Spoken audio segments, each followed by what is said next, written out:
And so the warning from federal officials to the state and local election officials who you spoke to was specifically, just to make sure that I get this right, that Iran was behind the hacking of the server, which led to these emails going out, these vote Trump or else emails. Were they also advised that both Iran and Russia were taking advantage of what you described as holes in state and local elections websites, that they might be targeting local elections infrastructure in order to get a hold of things like voter registration data? Was that also described to them, and was that described as both the work of Russia and Iran? No, and in fact, the federal officials did not tell state and local officials which foreign actors were involved. My colleague Ellen Nakashima confirmed that it was Iran from other sourcing.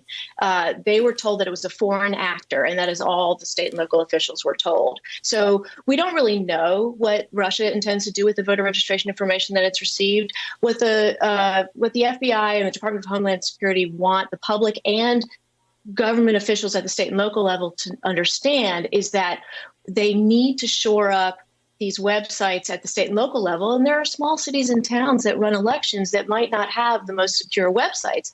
And if foreign actors can get into those websites and hack and maybe put messages out there that make the public think that they're not secure, that's problematic, but mostly as an optics issue, mostly as a perception issue. And they want the state and local officials to patch those holes now to prevent those kinds of hacks. But at the same time, they're trying to make the point, which local and state officials agree with, that actually affecting our election results is incredibly difficult and unlikely.